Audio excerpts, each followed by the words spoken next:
በስመ አብ ወወልድ ወመንፈስ ቅዱስ አሐዱ አምላክ አሜን። አንድ አምላክ በሚሆን በአብ በወልድ በመንፈስ ቅዱስ ስም አምነን በኅዳር ወር የሚነበብ የሚጸለይ የእናታችንን የብፅዕት ክርስቶስ ሰምራን ዜና ገድል ማንበብ እንጀምራለን። ልመናዋ አማላጅነቷ በአገራችን በኢትዮጵያ በሕዝበ ክርስቲያኑ ሁሉ ላይ ለዘላለሙ አድሮ ይኑር አሜን። ከዕለታት በአንደኛው ቀን ጌታችንና አምላካችን መድኃኒታችን ኢየሱስ ክርስቶስ ሰምራ ካለችበት ቦታ መጥቶ ይህን በቤተ ክርስቲያን ሙሉ የሆነ የስንዴ ምርት ሰጥቼሻለሁ ውሰጂ አላት። እርሷም አቤቱ ጌታዬ ሆይ ይህን ሁሉ ስንዴ ምን አደርገዋለሁ? እኔ ባሪያህ የማከማችበት ጎተራ የለኝምና አለችው። ይልቁንም የዚህ ዓለም ብዕል ክብር አላፊ አላቂ ጠፊ ስለሆነ አልፈልገውም፣ አትስጠኝ አለችው። የመላእክት አለቃ ቅዱስ ሚካኤልም ክርስቶስ ሰምራ ሆይ ይህን ስንዴ የሰጠሽ ልትበየው አይምሰልሽ፣ ነገር ግን በዚህ የስንዴ ቁጥር ልክ በመንግሥተ ሰማያት ብዙ ነፍሳትን ይዘሽ ለመግባትሽ የተሰጠሽ የቃል ኪዳን ምሳሌ ነው እንጂ አላት። ይህንም ቃል ኪዳን በማይታበል ቃሉ ሰጣት። የልዑል እግዚአብሔር አገልጋይ የምትሆን የክርስቶስ ሰምራ ጸሎቷ በአገራችን በኢትዮጵያ በሕዝበ ክርስቲያኑ ሁሉ ላይ ለዘላለሙ አድሮ ይኑር አሜን። ከዕለታት በአንደኛው ቀን እናታችን ክርስቶስ ሰምራ የሎሚ ፍሬ በእጇ ይዛ ሳለች በላችው። መብላቷንም ረስታ ፍለጋ ጀመረች፣ አጣችውም። በዚህም የተነሳ በደቀ መዛሙርቶቿ ላይ ቁጣን ልታነሳ ስትቃጣ በጎ ሐሳብ መጣላትና አቤቱ ጌታዬ ማን ወሰደብኝ ብላ ፈጣሪዋን ጠየቀችው። እርሱም በልተሸዋል አላት። አባቶቼና ወንድሞቼ ሆይ እንግዲህ ከባለሟልነቷ የተነሳ ፈጣሪዋን እንደ ጓደኛ ቆጥራ የምትጠይቀውን ጥያቄና የሚመልስላትን መልስ ተመልከቱ። ከዕለታት በአንደኛውም ቀን አንድ ሰው መጥቶ እጅ ነሳትና በጸሎትሽ ተማጽኛለሁ አላት። እርሷም ተማጽኜብሻለሁ ስላላት በጣም ደነገጠች። በዚህ ጊዜ ወደ ቤተ ክርስቲያን ሄደችና መሪር እንባን አለቀሰች። እነሆ ጌታ ኢየሱስ ክርስቶስ ወደ እርሷ መጥቶ ወዳጄ ክርስቶስ ሰምራ ሆይ ምን ያስለቅስሻል አላት። እርሷም አቤቱ ፈጣሪና አምላኬ ሆይ ማቅ ለብሼ ቅናት ታጥቄ መከራን ታግሼ በጸሎትና በስግደት ለመኖር ያልቻልኩ ነኝ። እኔ ባሪያ በመዝናናትና በመቀማጠል የኖርኩ ነኝና አለችው። ጌታችም ወዳጄ ክርስቶስ ሰምራ ሆይ አይዞሽ፣ ዳግመኛ በዚህ አይነት ልብሽ አይደንግጥ፣ ሰውነትሽም አይፍራ። ምሕረት ሊደረግለት የማይገባ ሁሉ ወደ አንቺ መጥቶ ዜና ገድልሽን ሊሰማ አይችልምና አላት። ስለሆነም ገድልሽን ለመስማት ትሩፋትሽንም ለማየት ወደ አንቺ የሚመጡትን ተስፋ መንግሥተ ሰማያትን እሰጣቸዋለሁ። አንቺም የአባቴ ቅዱስ መንፈሱ በገለጸልሽ መጠን ከሐዘን ከትካዜያቸው ለማጽናናት ስልጣን እንዳለሽ ተስፋ ስጫቸው። ይህም ከአንደበቴ የወጣው ቃሌ የማይታበል ለመሆኑ እውነት እልሻለሁ አላት። አሁንም ለወዳጁ ለክርስቶስ ሰምራ የሰጣትን ቃል ኪዳን ተመልከቱ።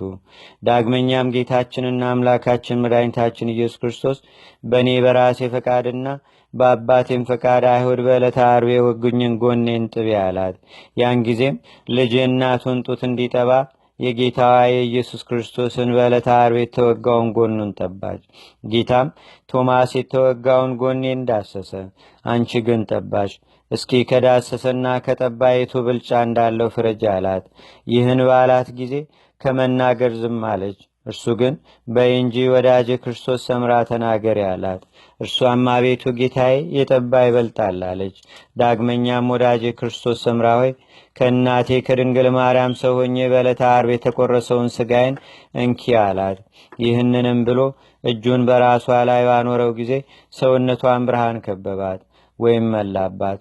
ይህንንም የተመለከቱ ትጉሃን መላእክት፣ ጻድቃን፣ ሰማዕታት፣ ደናግል፣ መነኮሳትም ሁሉ ፈጽመው አደነቁ። ስለተሰጣትም ጸጋ ክብር መንፈሳዊ ቅናትም አደረባቸው። ቅዱሳንም ሁሉ የነገስታት ንጉሥ የገዢዎች ገዢ ለሆነ አምላክ በአንድነትም ምስጋና ይገባል አሉ። የበጎ ነገር ጠላት የሆነ ዲያብሎስም እንኳ ይህን በተመለከተ ጊዜ ከቶ አንተን ለሚወዱህና ፈቃድህንም ለሚፈጽሙ ሁሉ ይህን ያህል እጥፍ ድርብ ክብር ትሰጣለህን? ለጌትነት ምስጋና ይገባል ብሎ ጋዳ ጋዳ እያለ አመሰገነ። ይህቺ ሴት እኮን ይህን አላፊ ጠፊ የሆነ ዓለም በመናቅና ብዙ ተጋድሎ በማድረግ ጸጋ ክብር ካገኙ ብዙ ሴቶች ይልቅ በክብር እጅግ ከፍ ከፍ አለች። በእውነቱ ከእርሷ በፊት ከነበሩ ወይም ከእሷ በኋላም ለሚነሱ ሁሉ ከቶ እንደሷ ያለች ሴት አላየውም።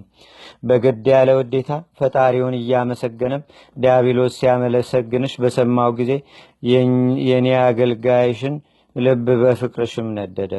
ዳግመኛም ጌታ ኢየሱስ ክርስቶስ ያልተሰፋ ወይም ስፌት የሌለው ስረወጥ የሆነ ንጹሕ ልብስ ለእናታችን ለክርስቶስ ሰምራ ሰጣት። እርሱም ዮሐንስ በቅዱስ ወንጌሉ እንደተናገረው አይሁድ የሕያው አምላክን ልጅ በሰቀሉ ጊዜ ልብሱን ገፈው ወስደው እርስ በርሳቸው ዕጣ ተጣጥለን ለደረሰው ይድረስ አንቅደደው ብለው እንደተከፋፈሉት ያለ ከላይ ጀምሮ የተሰራ እንጂ መርፌና ክር ያልነካው ልብስ ነበር። ለዚህች ለወንጌል ሙሽራ የባለሟልነት ጌጥ ሲሸልማት ይህ ሶስተኛ ጊዜ ነው። ለእርሱ ለወልድ ለባህሪ አባቱ ለአብ ለባህሪ ሕይወቱ ለመንፈስ ቅዱስም ምስጋና ይገባል ለዘላለሙ አሜን። ከዕለታት በአንደኛው ቀንም እናታችን ክርስቶስ ሰምራ የጣና ቂርቆስን ቤተ ክርስቲያን ለመስራት ወይም ለማነጽ መኳንንቶቹና መሳፍንቶቹ ከንጉሥ ታዘው እንደሚመጡ በሰማች ጊዜ ፈጽማ አዘነች። ሰውነቷም ታወከ።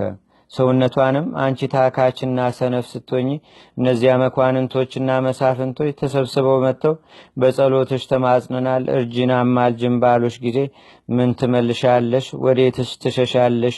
ትሸሸጊያለሽ? አለቻት። እንዲህም እያለች መራራ ልቅሶን አለቀሰች። በዚያን ጊዜ ጌታ ኢየሱስ ክርስቶስ ወደ እርሷ መጥቶ አስቀድሞ የነገርኩሽን ወይም ያልኩሽን ሁሉ ረሳሽውና አላት። ምሕረት ሊደረግለት የማይገባው ወደ አንቺ አይመጣም፣ ትሩፋትሽንም ሊሰማ አይችልምና አላት። ዳግመኛም በምሳሌ የፈጠርኳቸው ሁሉ እኔ ንጉሳቸው ወይም አምላካቸው በምመለክበትም አካባቢ ሲመጡ ተስፋ አታስቆርጫቸው አላት። በዚህ ጊዜ አቤቱ ጌታዬ ፈቃድህስ ቢሆን በዚያው በያሉበት በየሀገራቸውና በየቤታቸው ብትምራቸው ስትል መለሰችለት። መማሩንስ በየሀገራቸውና በየቤታቸው በማርኳቸው ነበር፣ ሁሉን ለማድረግ ስልጣን አለኝና።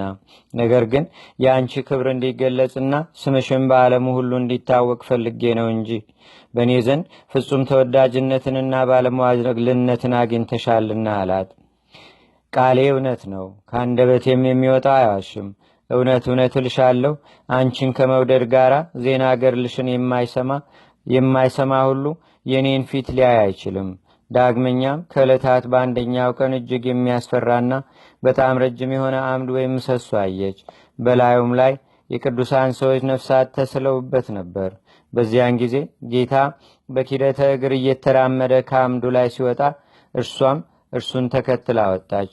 ከዚያም ከአምዱ ስር ተቀምጦ የነበረ አንድ ሰው ባያት ጊዜ ይህቺ ጌታዋን ተከትላ በአምዱ ላይ ባሉ ነፍሳት መካከል የምትራመድ ክብሯ በጣም ከፍተኛ ነው እያለ አደነቀ። እርሷም አቤቱ ጌታዬ ይህ ክብር እየሰጠ የሚናገር ሰው ማን ነው ብላ ጠየቀችው። እርሱም አባትሽ ተክለ ሃይማኖት ነው ሲል መለሰላት።